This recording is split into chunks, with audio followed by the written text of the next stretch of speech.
Well, good evening, residents of Everett, Washington. I'd like to call the order the City of Everett Council meeting for May 21st, 2025. For more information on council meetings and how to participate, please visit everettwa.gov/city-council. We have a big meeting tonight, so thank you. I love the involvement. So I just would like to make just a couple announcements before we get started. If you are here to speak about the briefing for the Everett 24 Comprehensive Plan, I would ask that you plan on speaking after the briefing has been given, because I do believe there's some new proposals but maybe none of all of us have seen. So if you could wait till then.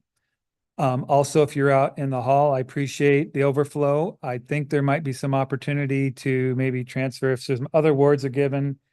You're always welcome to stay, but there may be some room here in a little bit after that mayor promote or gives her awards. So thank you. This is awesome to see a great crowd. Clerk, will you please take the roll? Mayor Franklin. Here. Vice President Zarlingo. Here. Councilmember Fosse. Here. Councilmember Bader. Here. Councilmember Ryan. Here. Councilmember Vogely. Here. Councilmember Tui. Excused? President Schwab. Here. Okay, at this time, I'd like to ask Councilmember Zarlingo to lead us in the Pledge of Allegiance.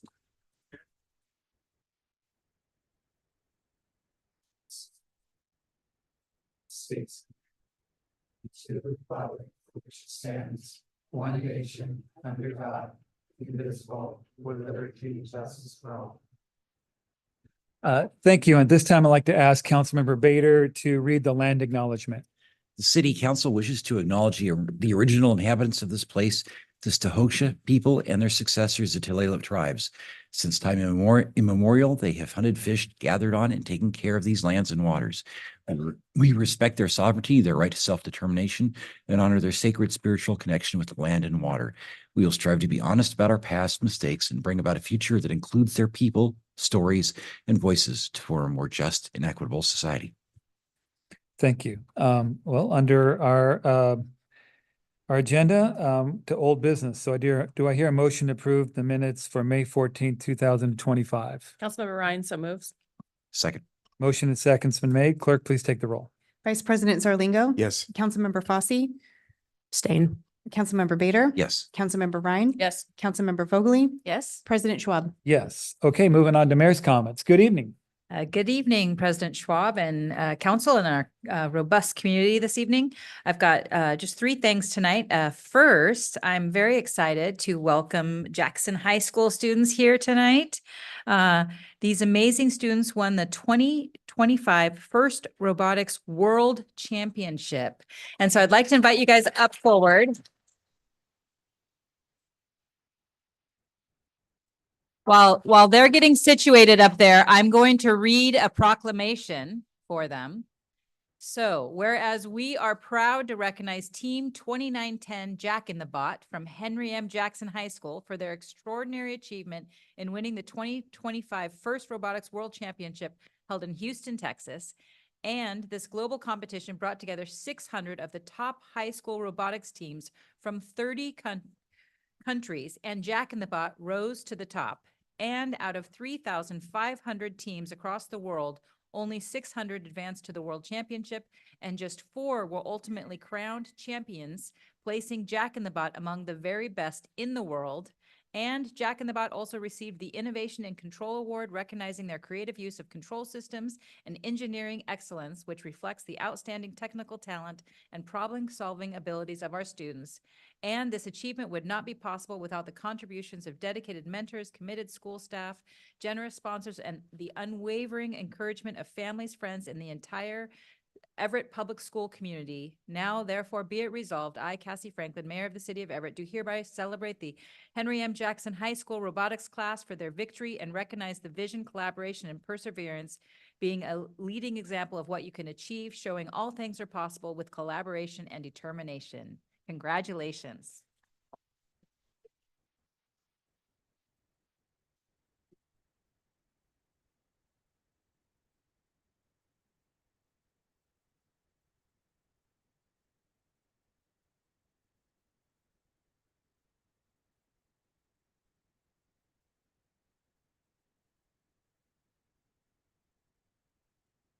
Thank you. This is the culmination of many years of effort. The team started in the 2009 season, and ever since 2018 has been one of the premier teams in the program, making it to the final rounds more than once previously. But this is our first World Championship as a team. So all of the students who have been on the team, but all of the students who are on the team this year, 43 students, and all of their parents and the mentors and coaches who helped them. Really, it just a spectacular effort, noted by other unofficial sources, other teams in the program as the best robot in the world. Yeah, 19 motors, 4 cameras is just all it took. And absolutely all of the effort from the team, not just to build the robot, but also to maintain it in between competitions. When it won every qualifying tournament before it got to the championship, and playing well with our partners and opponents, and being prepared for every single match and never having a major failure that cost us anything. Lots and lots and lots went into this over the course of many years. So first of many, we hope.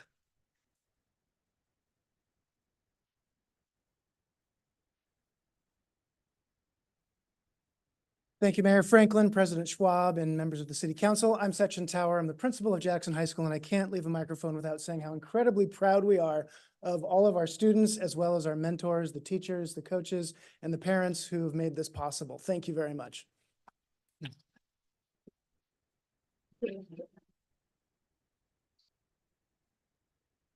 All right, congratulations to the whole robotics team. Next, I have another exciting award to present. We have John Van Dalen from the Employer Support of the Garden Reserve to present our city with an Above and Beyond Award.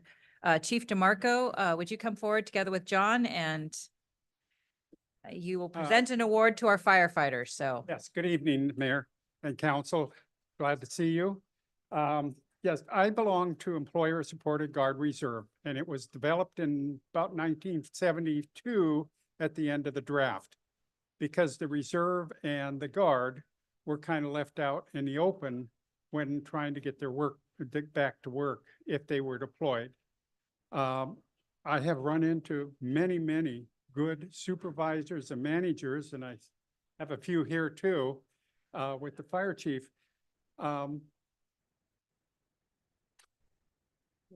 Say your name. Oh. Elizabeth put her boss in for what is called as My Boss is a Patriot Award, was given some time ago. And then recently, she also wrote up another award for the fire department as a whole. And that's why the chief is here. And you were the recipient, were you not? Yes. For the Patriot Award. I didn't give it, so I'm sorry, but so I have the award here. It's called Above and Beyond for the fire department. You put that in your office or on the wall as people come waltzing in. Happy to do that. And Chief, thank you. And thank you for your service. Thank you both for your service. And the reason she put her chief in and her supervisor in, because she is in the Air National Guard. I'm a retired Air National Guard also, and I remember struggles sometimes leaving the job to go on a deployment or something like that, because at the time I was the only guy that did what we did. So they were real concerned, but some of these people have gone for a year or more. And so it makes it real hard for them to come back and fit back into the system that they were used to. So thank you very much for the time, and I appreciate it. Thank you very much for your service. Thank you very much. And sir, thank you again. Any questions? Oh, just thank you so much. Really appreciate the recognition, and thank you for your service.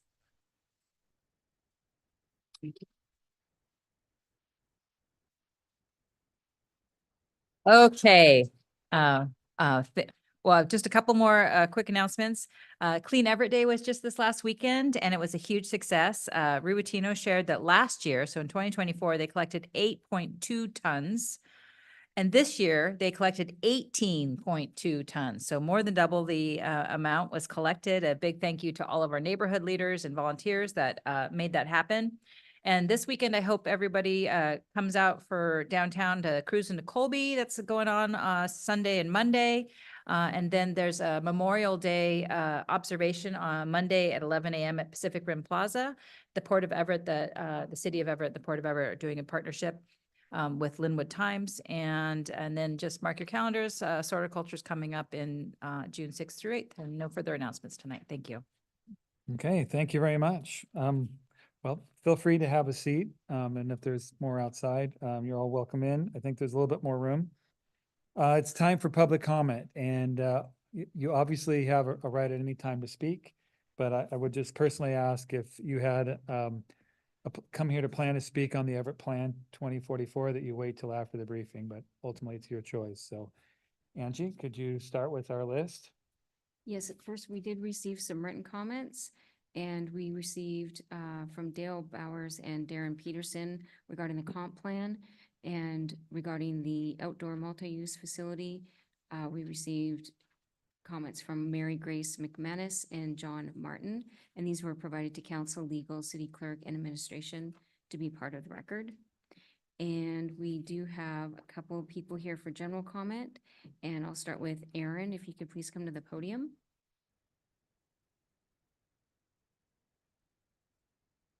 And please hit the button on the base of the microphone. And make it go green. There we go. And then state your full name and city of residence, and you have 3 minutes to speak. Hello, my name is Erin Weber. I live in Everett. Hi, everyone. I'm here to propose an idea about Housing Hope Daycare and the Everett Community College Early Learning Center that's closing. Okay, let me get to my notes here. Sorry. Okay, so there is a Tomorrow's Hope Daycare being built in my neighborhood on the Compass Health property. And they're going to be building a 200+ student, 80 staff member, $20-some million brand new daycare right down the street from my house. And due to broader issues like traffic and safety and individual concerns like sewer lines and flooding in people's homes, we do not believe this is the best location for this daycare. There's over 100 pages of public comment that address that. In spite of that, the conditional use permit was granted last week. And then that same day, I heard about the Everett the Early Learning Center closing. So I had an idea, and that's why I'm here, is to bring this up and propose it. Why don't Housing Hope and the ELC partner up and work together? Housing Hope obviously has the funding, and the ELC has an existing building that provides a similar service that everyone wants to save. There's space for 200 students, and it's not currently at capacity. The location is surrounded by parking, easy access to public transportation, and much more suitable roads for a building of this size and purpose than our neighborhood is. It would benefit the ECC community and students by continuing to provide this valuable service, and the staff could keep their jobs. And then on the other hand, Housing Hope's money could go a lot further. They could add on to or remodel parts of the existing building if necessary, rather than having to build from the ground up. And this is better for the environment. You'd prevent the need to source new wood materials, which uses energy, fuel, and water. And they wouldn't have to build a whole new separate parking lot on the Compass Health property and do all the improvements along the frontage road, which would save a huge amount of money also. And then there's the tariff uncertainty and federal funding being pulled right and left. It seems like it would be safer to use what we have than to undertake a brand new project when the price of materials could skyrocket or the funding might just disappear. So I've reached out to ECC and to Housing Hope, to the people we've been talking to on this project with this idea also. Housing Hope replied positively and said they'd actually thought the same thing and have already reached out to ECC to talk about it. They said some of the challenges might be funding and the sources of the funding, which I know the city's in there and the county and other people that I don't understand all that. But so she said that might be a challenge. So I am just asking that the city council and the parties involved might help facilitate this or look at it and see if it might be a good idea. and make it happen if it would help, everyone. So I think it would make, if we could make it work, it would be a win-win for everyone, for the Learning Center, for Housing Hope, and for my neighborhood, and just the city in general. As one of my neighbors said, I think it's a no-brainer because it just works out. It seems like it was meant to be because it all happened at the same time. And thank you for your time. And I'd love to hear if you think this is a good idea, if what you come up with, if it's possible, and if this will work. So thank you. Thank you. Okay. Thank you.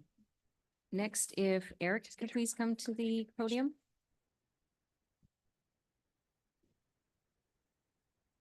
And please state your full name and city of residence, and you have 3 minutes to speak. Thank you. My name is Eric Gans. I've been resident of Everett since 2018. Good evening, Your Honor, Mayor and council members.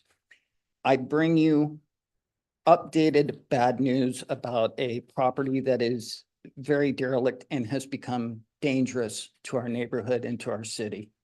That property is 3218 Lombard. On August 1st, 2020, this house burnt. It has extensive damage to the roof, the floor joists, all the way to the basement. There's a foot of water in the cellar. In 2021, Michael and Sonia Dahl of Mukilteo Properties LLC bought the property with intention of restoring this property.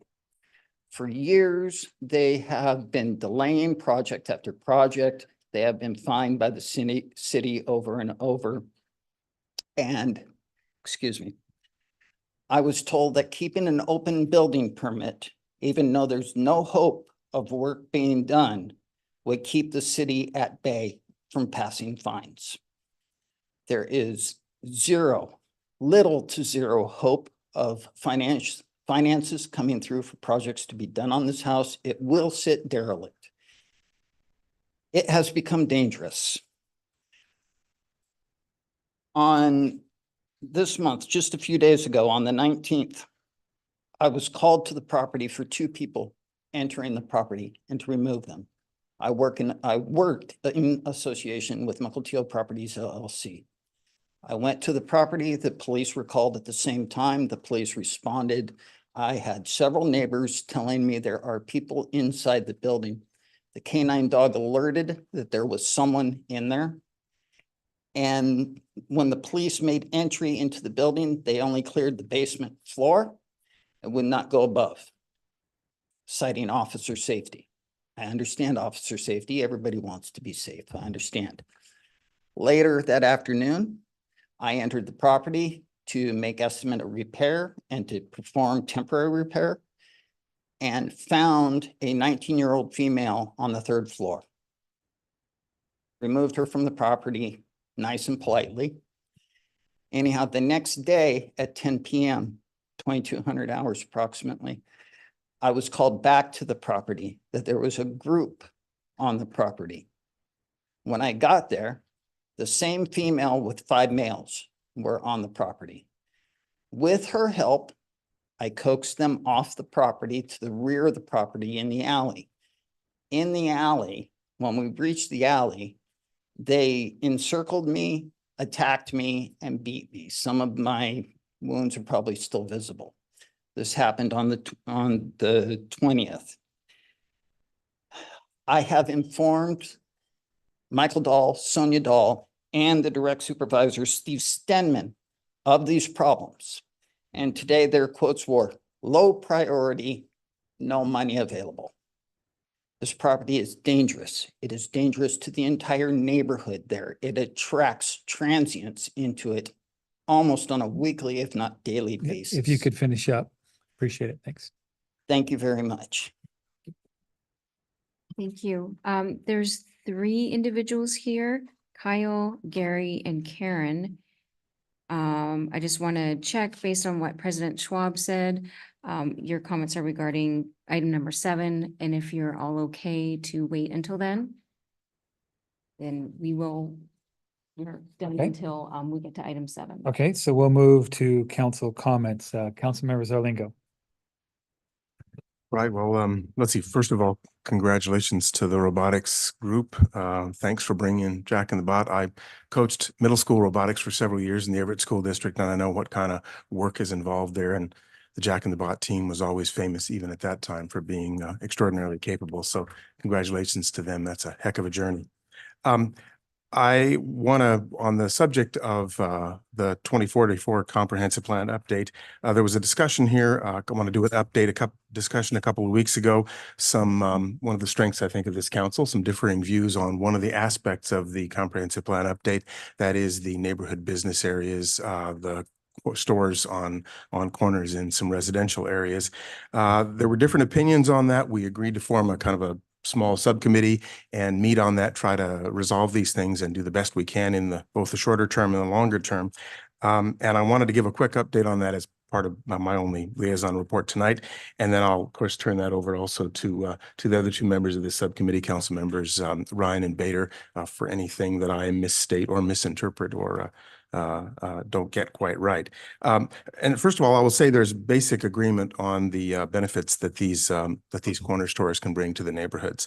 And I appreciate very much the messages and public statements we've had advocating for them. I'll note so far they focus on one or two particular uses, smaller specialty grocery stores or bodegas, or convenience stores, some form of that, or coffee shops or similar kinds of things. And I get that, especially in some of these areas where there aren't a lot of other larger grocery stores or services. There are proposals for a variety of other uses, including up to about 10-unit B&Bs, animal daycare, small health or exercise facilities, and other young human daycare, well above the 12-child current limit that we have for residential areas. We haven't been hearing specific call for those or other businesses. And I'll note myself trying to understand the situation better. I haven't been hearing a bunch of messages about the impact on immediate neighbors or people who are talking about living next to these kinds of uses. And I'm trying to be sensitive to that. In addition to the benefits we talked about, there are impacts and trade-offs in the neighborhood. And really, trade-offs and unintended consequences are what this council is all about. That's what we do in trying to represent community members the best way we can. And we need to weigh those neighborhood and community benefits with a local impact, encouraging the uses, especially that have the biggest benefits in relation to more modest impacts. So for me, I'm not set in this yet. I want to know more. I think that's true of all the other council members, diverse viewpoints, but we're trying to do the right thing for Everett and our neighborhoods. And one of the challenges for us is Everett has a bunch of different neighborhoods. The one I'm in and primarily represent has a number of large grocery stores nearby. Some of the other parts of Everett don't have that. So that's one thing we're trying to work out. So there are really two questions we're working on. We'll see more of this later on in the discussion of the comprehensive plan. But with respect to these corner stores, the two questions really are, what do you allow or promote and where do you allow it? And so we've been working together with our planning director and long-range planning manager. There's no clear and wide agreement yet, though we are approaching our approval of the comprehensive plan. And first, I'd like to thank Alice Ann for providing some maps by district, because that's going to allow us, I think, to answer better zone by zone, district by district, neighborhood by neighborhood, the where question. In terms of what we allow, there's less agreement in that, and it's complicated with some wrinkles, and I think probably infused with unintended consequences. I'm concerned we won't be able to settle all of that in time for a full solution by the time we finalize the comprehensive plan update. But of course, that kind of thing can be expanded and enhanced over time. So what I anticipate is that we'll work toward the agreements that we can do to incorporate in the comprehensive plan. If any of you have concerns, ideas, suggestions with respect to these neighborhood or corner stores that will help improve the quality of the neighborhood, or things you have concerns about, please send them to council@everettwa.gov. We'll work with that. And so we'll keep working on that. I think we'll seek to get an initial shot at this in terms of both locations and at least some of the uses in the comprehensive plan that's coming up in June. And then we'll probably end up working beyond that to enhance that as we understand more both about the uses and about the neighborhoods and their needs. So thank planning and the planning commission, all who's worked on this. And that's kind of my perspective on this. And again, I'll I can't say I've represented everything correctly for the other council members on this subcommittee, but that's how we're handling this because we know we don't want to avoid a quorum, so we're doing a subcommittee. I think that's it. Yeah, and thank you, Councilmember Bader and Ryan for working on that too also. So, Councilmember Fosse. I'll be brief in my comments today. Congrats and well done to Team 2910. That's pretty awesome about the robotics. And then also congrats to our Everett Fire for that recognition, and thank you for your service. Reminder that this weekend, this Friday, is the Marshallese Constitution Day celebration. They're doing their opening day ceremony on Friday at 1 o'clock at Jackson Park. They're celebrating May Day, which is their Constitution Day of the Republic of the Marshall Islands since May 1st, 1979. And all are welcome at this cultural celebration. Thanks. Thank you. Councilmember Bader. Thanks, Council President. Normally I'd have a report about the monthly library board meeting, but there was no quorum last night, so no meeting was held, nothing to report there, and I have no other comments. Thank you. Thank you. Councilmember Ryan. Great. Good evening, everybody. I hope everybody had a good time this past weekend at Fisherman Village Music Festival. As chair of the Lodging Tax Advisory Committee, I'm glad to be in a position where I can help direct funding to support events like this and also other upcoming events like this weekend's Cruise and Colby event and next weekend's Fresh Paint and then Sorticulture and all sorts of good things coming up. So I encourage folks to check out our travel website, www.visiteverett.gov for a full list of upcoming events. And speaking of events, I recently attended the opening day of the Everett Farmers Market and got to ring the bell to open the market, which was pretty amazing. There were 106 vendors at the market, so I encourage everybody to join and shop local and support our local farmers. Everett Farmers Market's every Sunday now through the end of October here on Wetmore from 10:30 to 3 p.m.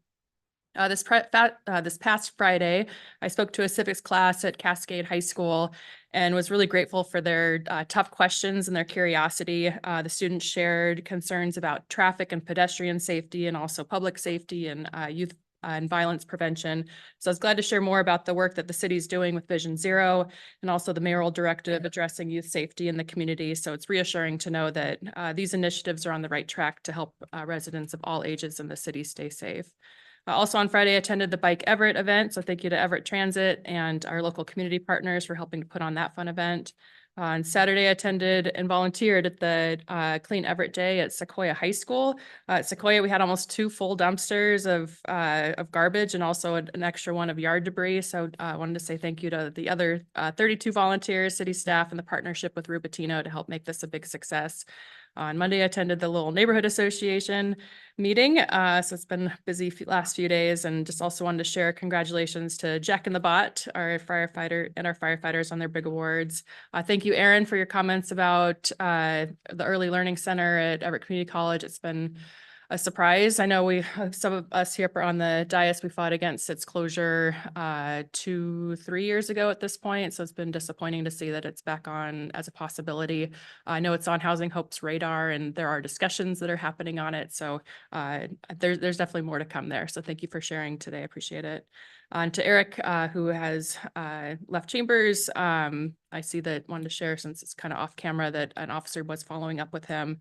But glad that part of our work as on our Parks and Built Environment Committee is regarding crime prevention through environmental design improvements. But this also encapsulates addressing derelict property owners and how we can establish policies that we can ensure a safer community for all to make sure that properties are, not attracting behaviors that result in the, physical safety compromise of people. So more to come on that. Thanks.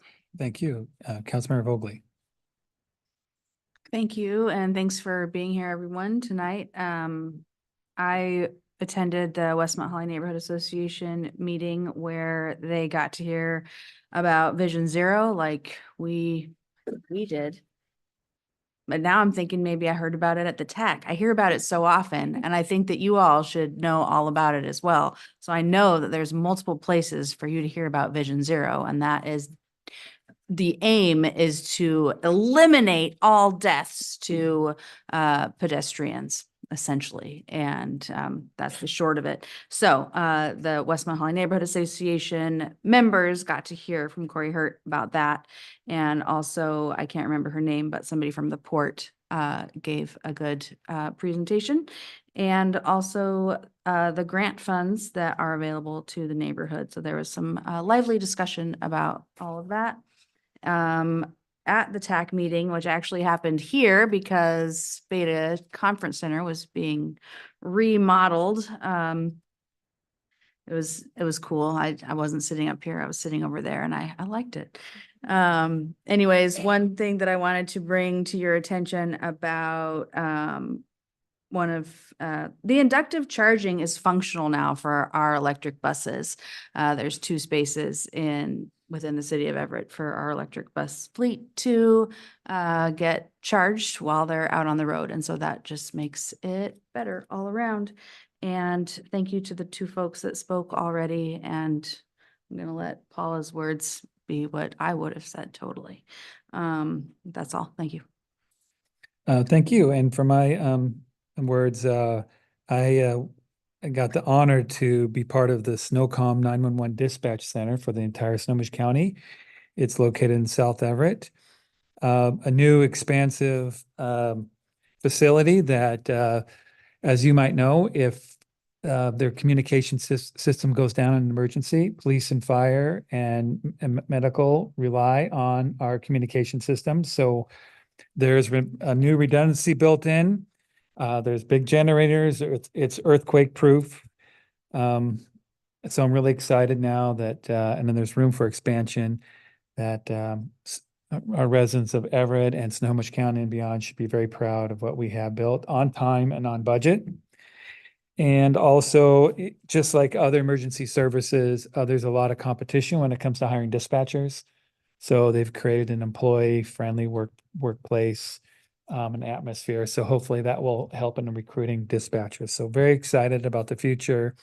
By the end of the month, they're going to do a transfer with a one switch. Is very difficult. Takes months and months and months to flip the one switch. And like when you dial 911 as myself, you want 100%, right? So it's a 0 error process. So it's pretty excited to see how they're working it. So very confident that it's going to work, and I'm really excited about that. Also, I want to thank the council members and actually everyone here and Yurik and your staff for working on this comprehensive plan. I know it's been a lot of work. It's been a lot of reading. I really appreciate it.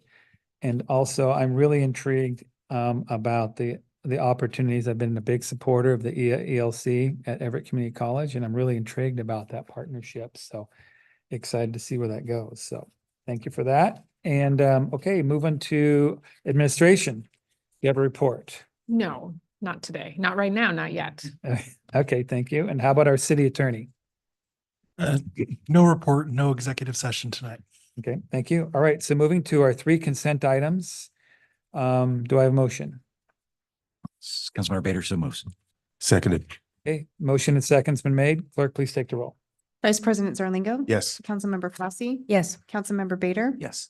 Councilmember Ryan. Yes. Councilmember Vogely. Yes. President Schwab. Yes. Okay, moving on to item number 4, proposed action item. Council Bill 2505-29. It's been read in the record. The final reading is 5/28/25. Are there any questions or comments from council on item number 4?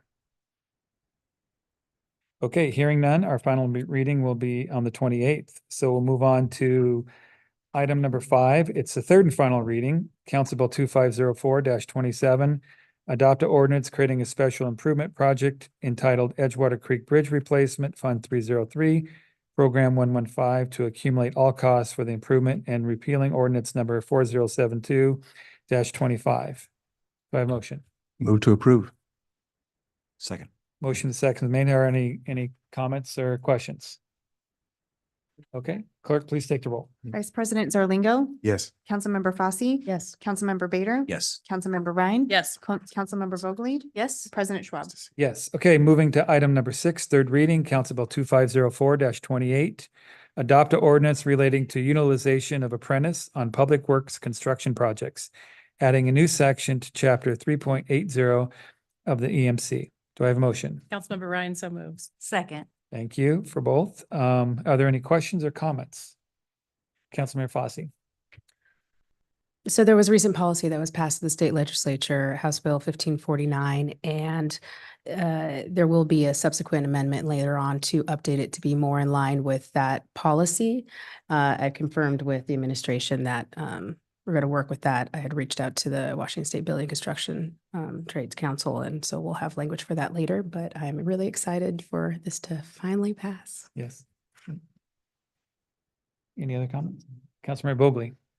I just want to say out loud that I am excited for this and very happy that it's coming to fruition. Councilmember Ryan? Great, thank you. Happy to support today. It's a major step forward for our workforce and the long-term strength of our local economy.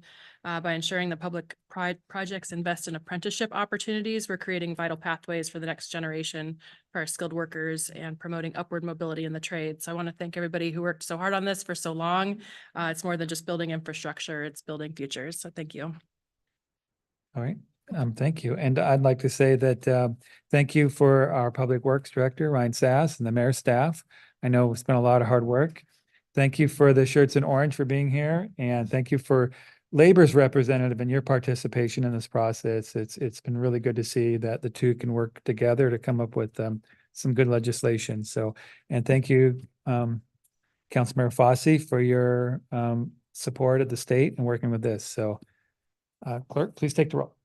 Vice President Zarlingo. Yes. Councilmember Fossey, Yes. Councilmember Bader, Yes. Councilmember Ryan. Yes. Councilmember Vogely, Yes. President Schwab. Yes. Okay, moving on to briefing item number 7, Everett 2044 comp plan. And I'll refer for the briefing to Jennifer to start. Well, I'll just turn it right over to Planning Director Yorick and Planning Manager Alsan Wetzel to take you through a presentation. Thank you, Jennifer. York Stevens Wadger, Planning Director, Alsan Wetzel, Long Range Planning Manager. Yes, thank you. It's a consistent thing with me. All right, we're here to talk about Everett 2044 periodic update to the comprehensive plan and development regulations as we approach the final couple of meetings on this.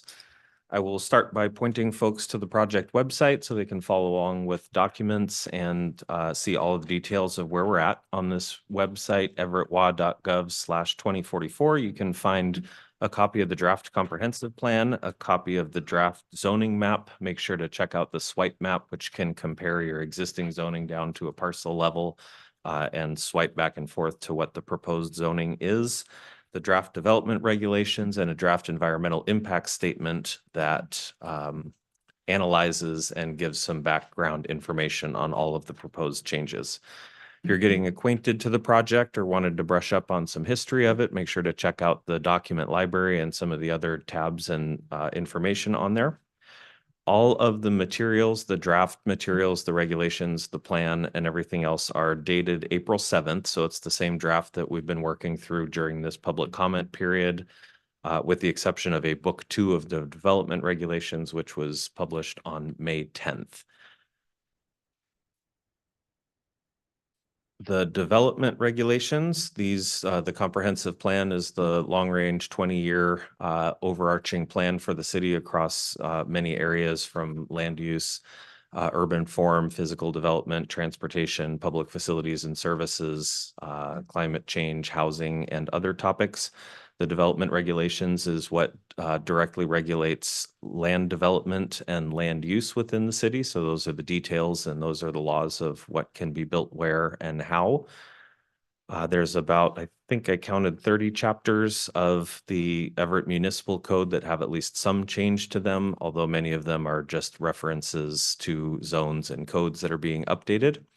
You can see the new tag there for a couple of the chapters that were released on May 10th as part of that book 2. The most significant changes were to the parking chapters, so make sure to check that one out. More limited updates to the other chapters that are in there.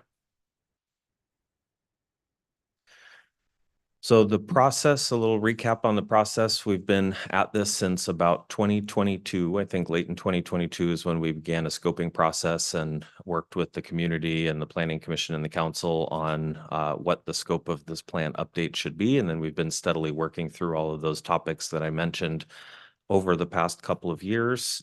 Most of the work has been guided and worked through the Planning Commission. That's the body that is dedicated to the planning topic and to understanding and maintaining and making recommendations to staff, mayor, council on the development regulations and the comprehensive plan. So the Planning Commission has been kind of our go-to. They meet twice a month, and we're on meeting about 39. Last night, we met in these chambers, and they wrapped up the review of all of the development regulations chapters. 2 weeks from now, I think it is, they will meet to have a public hearing and make a decision on a recommendation to the council. We've also had public meetings, and those have taken a couple of forms. We've had attended a lot of neighborhood associations, and that's one of our organizing frameworks for getting in touch with specific areas of the city. We have held open houses north, south, and central Everett, a couple of them each years. We've had some other special events, Everett Station, Evergreen Branch Library, Everett Community College, Wazoo Everett, a couple other places. We've attended events like Sorticulture and tabled those to reach folks who weren't getting caught at some of those earlier ones. I think all told, we've got about 70 public and neighborhood meetings behind us where we've gone out into the community. All of those have been in different locations around Everett. City Council, of course, you remember us coming here. I count about 19 trips to this seat right here to give you updates as the project went along. Some of those were committee meetings and some were full council. And then a big thanks to, in addition to the Planning Commission, also the Historical Commission and the Transportation Advisory Commission. All of them are volunteers that help support their particular area. We have a list of all of the meetings and events that is on everettwa.gov/2044 under the document library tab. And they include topics a lot of times, especially on the Planning Commission side. So if you're curious on some of the background on how we arrived where we did on a topic like housing or design and development or middle housing, that would be a good link to get there. And then the actual Planning Commission videos, packets, and all the rest are in that same document library under the Planning Commission tab.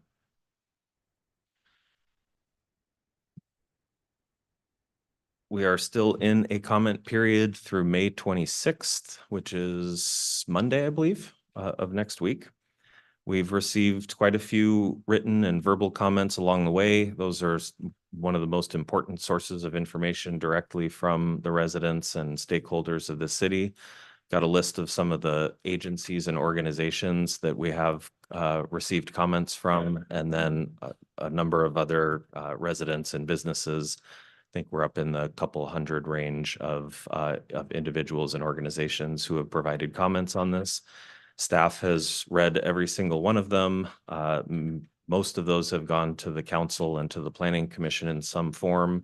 And then we have a full comment database that we're tracking these in, and we'll be publishing that tonight in kind of a raw form so that folks can look at council members and Planning Commission, all 150 some pages worth of precious information. And it'll be in a PDF form so you can search for a topic that you're interested. What have people said about parking or trees or whatever it is, or a particular neighborhood or an area?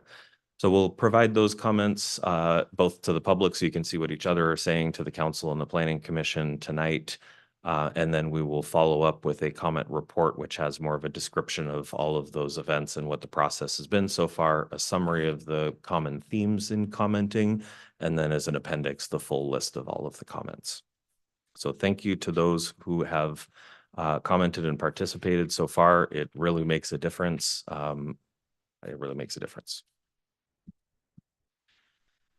So we're continue to work on a number of topics. Like I said, the materials that are online have not changed since April 10th, with the one exception of the book 2.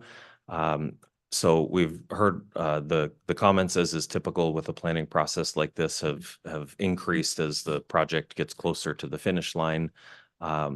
If you have not seen changes as a result of those comments, that's because we're trying not to confuse the issue by releasing draft after draft. So the April 7th remains the official draft, but in the background, we have been working on a lot of the issues that we have been hearing from residents, agencies, organizations, and others. A couple of those are on the screen here that I will talk about. Council President Schwab mentioned a couple of zoning map changes. We've been working closely with a couple of council members and with representatives of a couple neighborhoods. One of them in the far southwest of the city and one of them in the far northeast of the city. Boulevard Bluffs, Edgewater is one where we have, this is an area around the Soundview Deli and is currently zoned neighborhood business. And then around that is the RS residential suburban zone.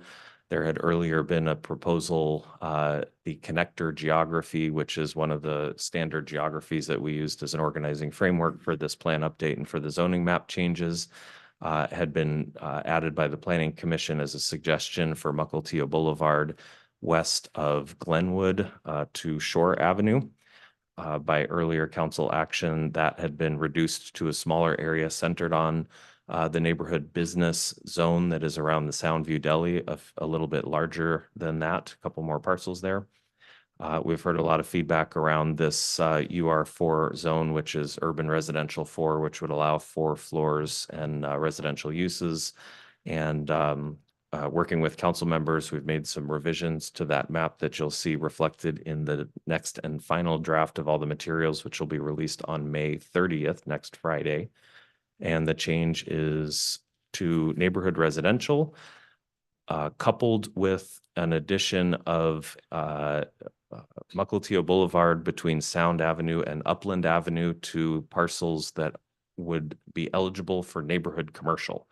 Neighborhood commercial is the framework that Councilmember Zarlingo spoke to, where as currently drafted in the plan on corners in residential zones, corner lots in residential zones throughout the city, a limited number of types of neighborhood serving and small scale commercial uses would be allowed. In the prior map, you can see these little red dots on the corners of Mukilteo Boulevard and Sound Avenue, and that's reflects and then same for Mukilteo Boulevard and Upland Avenue, and that reflects the corner parcels that would have been eligible for it. As part of a kind of a give and take with the zoning change, the neighborhood residential is coupled with neighborhood commercial and every parcel on that stretch, which was intended to capture the Soundview Deli and a couple other existing commercial parcels along it, and a desire among community members there to see some more commercial and small scale neighborhood serving businesses at least be potential here. So that's how this one was done, and we can talk a little bit more about that after public comment, but we would expect to have this included in the next and final draft. Moving from southwest to northeast, the Legion Park Division 2 and Mount Baker View neighborhood subdivisions just west of Broadway, northwest of Broadway, similar UR4 zoning, and we're working with some council members on that one as well, and have revised the zoning in just about all of those 2 neighborhoods to neighborhood residential.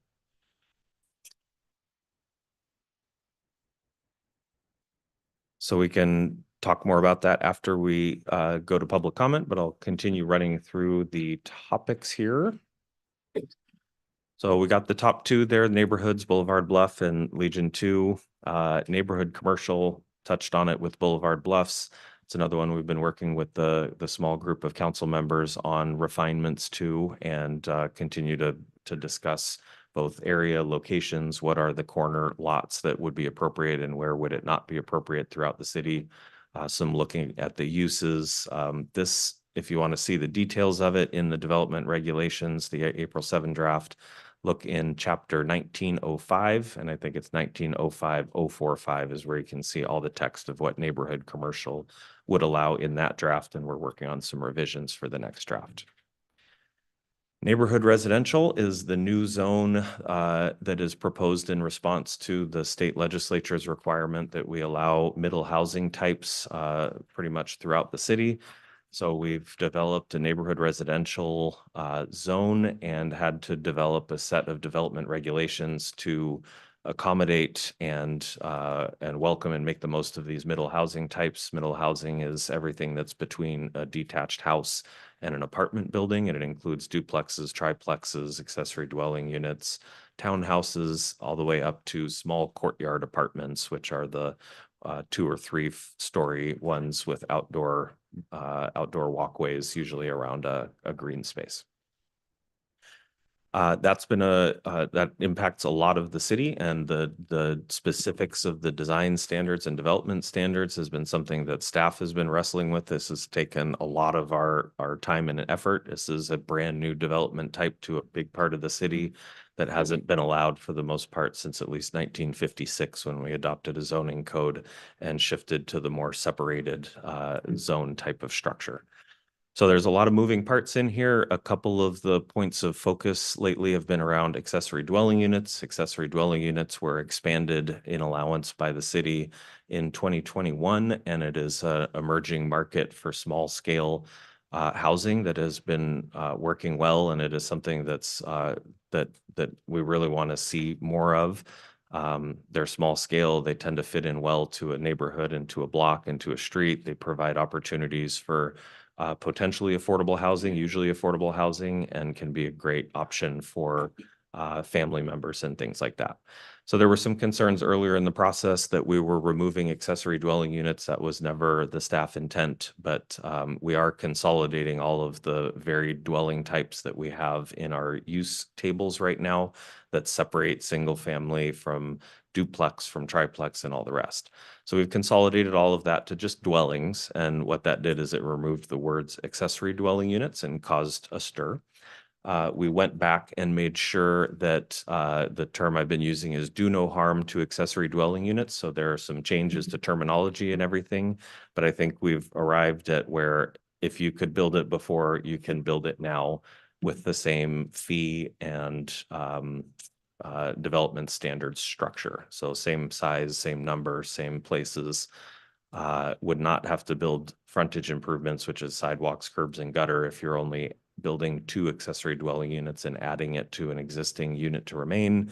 The state limits impact fees to 50% of what the principal unit was. So we're getting that tied in, and then parking as well, which currently is only required if you are outside of a half mile from all-day transit.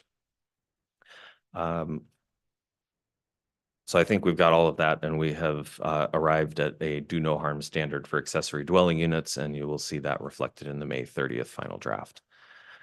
Street orientation and yards is kind of the site planning and layout for middle housing and what will be allowed and what the regulations and restrictions might be for those types of dwellings. It's something that we've been working hard with the Planning Commission, and that was one of the major topics both last night's meeting and 2 weeks ago. It's something that we continue to work pretty hard on. If I could summarize it as require front doors on the street when you have units on the street or not, require yards of a certain size, dimensions, or location or not, and a whole multitude of variations therein, driveways, garages, facades, those sorts of things. We are allowed, while we are required to accommodate and allow middle housing, we are allowed to have development standards for it. And again, this is a new thing for the city. We had been using state guidance on what those regulations should be to fit with traditional single-family character and all. So I'll leave it at that. It is a complicated issue. We got a lot of great feedback from the development community, from the Planning Commission, and we're working hard to, what was the quote from yesterday? Do something that makes everybody happy, I think was what the Planning Commission asked for, recognizing that there are really difficult trade-offs here. So that'll take us till Friday morning probably to dial in correctly, but we continue to welcome any comments and feedback on that.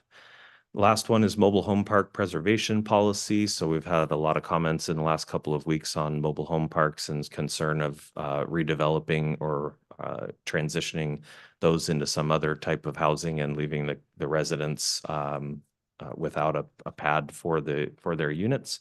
We had already included at the council's suggestion amendment to add a policy, HO 50, in the housing element to protect manufactured mobile home parks from redevelopment into other uses.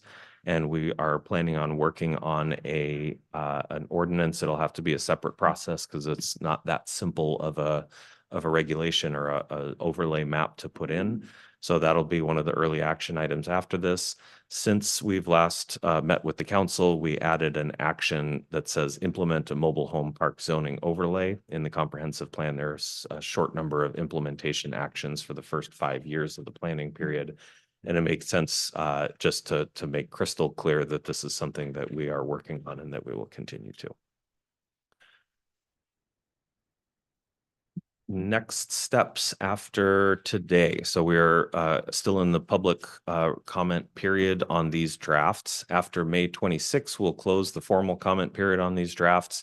Folks will still have the opportunity to speak at the public hearings to the Planning Commission and the council in those meetings that are farther down on the screen there. Again, May 30th is when we will issue the final package, which will include a final environmental impact statement, the final draft regulations, zoning map, comprehensive plan map, and the comment report that I mentioned. So that is next Friday, May 30th. And then June 3rd, Planning Commission public hearing, and they will consider all of this and make a recommendation to the council by resolution. And then we move into first, second, third reading with the city council the first 3 weeks in June. Public hearing with the city council on June 11th, and then we'll be asking the council for a vote on the 18th. That is what I have for today. And then after we hear from the public, maybe I'd be happy to take any questions or get into whatever. Thank you very much. Okay, so let's switch. Angie, could you call up our public commenters? Yes, so if Kyle could please come to the podium, followed by Gary. Please state your full name and city of residence, and you have 3 minutes to speak. Good evening. Kyle Shepherd, resident of the city of Everett. What would you do with $6.1 million? I can't imagine that much money myself. I'd probably pay off the mortgage, invest for the kids, and maybe buy a new roof for cash. The city of Everett, however, per annum spends that on maintaining 2 golf courses. You could rezone those golf courses. Legion Memorial must be worth at least $60 million. The money that's obtained from those golf courses could then be ploughed into this alleged new stadium downtown. And then the old stadium site could be rezoned. That would be a blessing in disguise. Rezoning that would mean that middle earners could be housed there, complete with parking for them.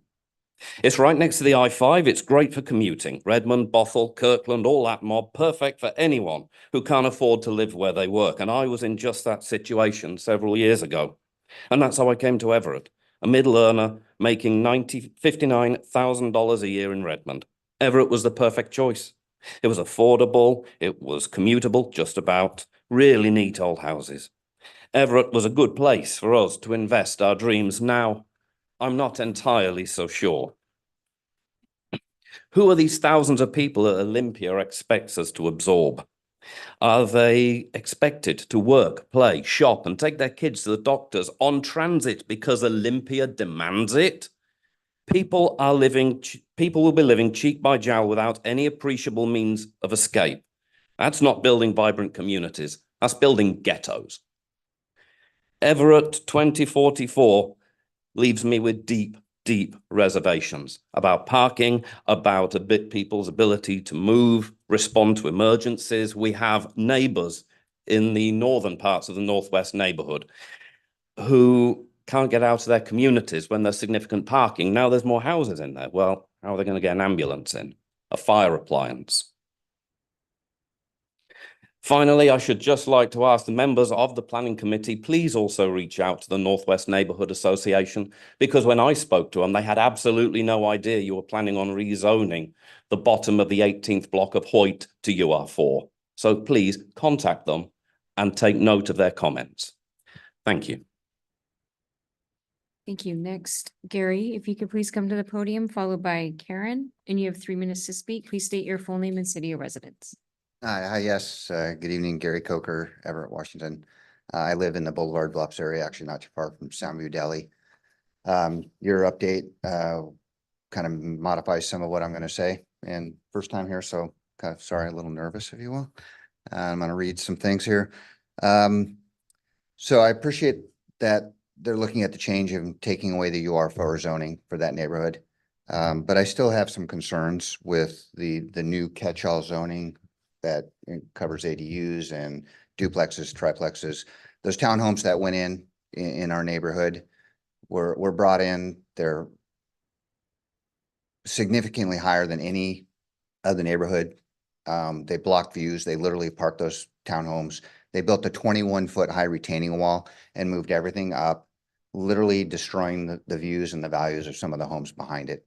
And that's a very big concern for me with this proposed development of this residential commercial. We already have Soundview Deli. It is suffering right now with the bridge closure. So if you're in the neighborhood, please patron it.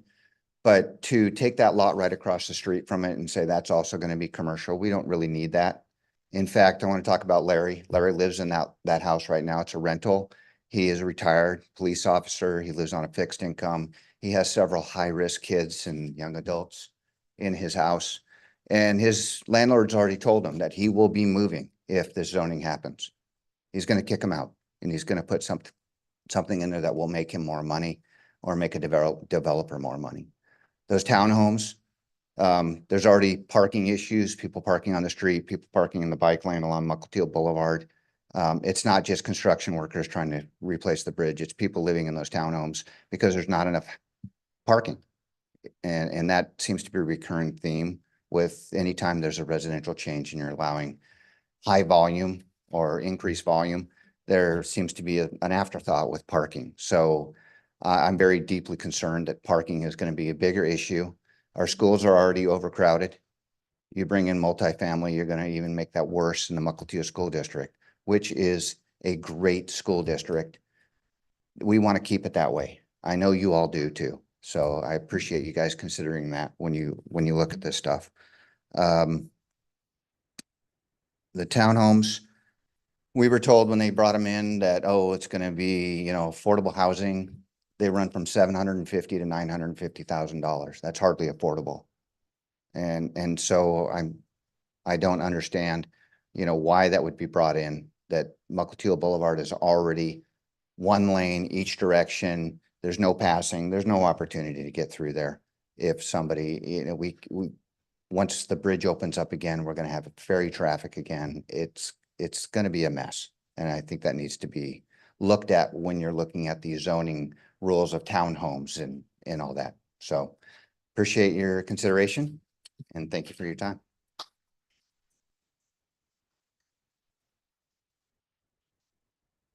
Karen, please come to the podium. And please state your full name and city residence. You have 3 minutes to speak. Karen Peterson, Everett, Washington resident. I live in the north end and I consider myself to be somewhat aware of things going on in our community, but I was surprised that none of the homeowners in the area got a personalized or any kind of notice sent to their homes about the rezone. We rely on the Herald and all the great things you listed, but no notification to each home. So just a note for that. Thank you. Thank you. Next, Phil, if you could please come to the podium, followed by Gordon. And please state your full name and city of residence, and you have 3 minutes to speak. Thank you. Good evening. My name is Phil Jankowski. I'm an Everett resident. I think I can probably speak for a lot of people in this room, Yurick, when I say that what you had to say was riveting. After reviewing the recent drafts of the proposals for the zoning impacts along Mukilteo Boulevard between Sound and Upland, the surrounding neighbors had great concerns and we activated. Based on what we were just shown today, it appears that the council has listened.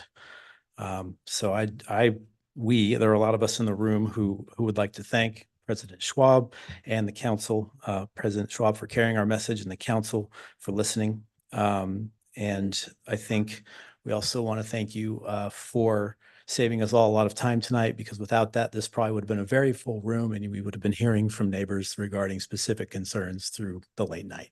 So thank you very much, and we look forward to seeing this seen through.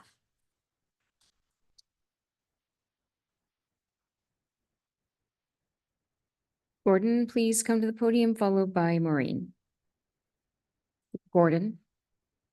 And please state your full name and city of residence. You have 3 minutes. to speak. Gordon Benson, City of Everett, Boulevard Bluffs. Hard to build on what was already said, but there are also environmental concerns.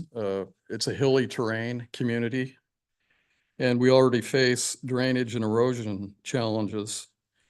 And I believe Boulevard Bluffs has been acknowledged as a medium landslide hazard as well. And what are the plans for improving the infrastructure to accommodate this high-density housing and the population increase? We have a single access road with bridges in both directions. We actually need a road that goes over the hill from Michael Teal Boulevard to bridge into Merle Creek or behind Boeing, really. I mean, if there was a natural disaster, we're just pinned in. The other thing is sidewalks, parking. What are the plans for that? The condos that were mentioned across from Soundview Deli, I believe they've only sold 4 units. It's hardly affordable housing. And I don't believe Boulevard Bluffs is the right area for this. I'm all for affordable housing, but it's the wrong area. And services, I mean, they're already strained. I think I see a street sweeper twice a year. And not to mention police, fire trucks, the access for fire trucks and ambulances. They need to be able to turn around. And access for shopping, stores, services that goes in accordance with affordable housing. Is that going to be, are improvements going to be made for that as well? Those are some of our concerns, several neighbors as well. And thank you.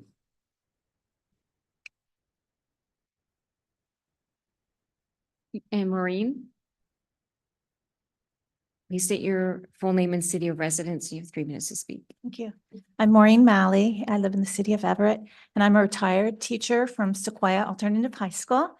I also, for the last 28 years, have volunteered at a community meal at my church, Everett United Church of Christ. And we, since 2020, we've had housed a congregate shelter and emergency weather shelter. And in all those roles, I've always been able to go home to a door that locked and a roof that kept the downpour out, and left behind people who didn't have that. And so I really champion the zoning changes that you're proposing to increase our housing density. I've, as a supporter of Housing Hope, I've seen where projects have been limited because of the current zoning laws. And so the fact that this is an opportunity for that to change so that there can be more creative housing opportunities for people of all income levels, I really appreciate. Thank you. And that concludes public comments. Okay, thank you, everyone. All right, so I'll just move on to council questions specifically to the presentation. Councilmember Vogely. I'm just reading the room, so I'm wondering, I saw an email earlier that somebody wanted to speak, and I'm not sure if there was a miscommunication, so I'm looking at you. Did you want to speak? And if not, sorry, I'm just never done it before, but I saw the email and then you looked confused. So I've said that out loud. Maybe there might be one more person that wanted to speak on this in the public. At this time, would there be any, okay, one person, yes. Could you fill out a form afterwards? Go ahead, come on up and you can just fill one up afterwards. Go ahead, thank you. So just, okay, that mic's on, so please state your full name and city of residence, and you have 3 minutes to speak. Jeffrey Godfrey, and I live in Boulevard Bluffs of Everett. And I'd like to mea culpa my cell phone. I thought I had it off, so please forgive me for that one. Echoing Gary's statement with the infrastructure, I don't think that's really been thought through. We still have on that lane of Mukilteo Boulevard a lot of fast cars at 2 o'clock in the morning. That to me represents a safety issue. And so I'd like that to be addressed. Pardon me. We have requested years ago more traffic safety in that area. There's no signage for slow down, protect the kids that live across there. Many people have to cross the road just to get their mail. And so when we look at high density or high volume, larger apartment buildings throughout that area, what's that going to do with the traffic? What's that going to do with the safety? And I love what you said, sir, about emergency vehicles getting in there and turning around. So I really want that addressed, and I want that brought out really loudly at all the city council meetings going forward with this proposal. And the other thing is that we're looking for kind of an ethos of different neighborhoods. And I'm just wondering if the natural habitat and the geography of that area is really thought through if we're putting up large high occupancy buildings that block views, that block access to natural footpaths and things like that. So thank you very much. And I thank you very much. And City Council President Schwab, thank you again.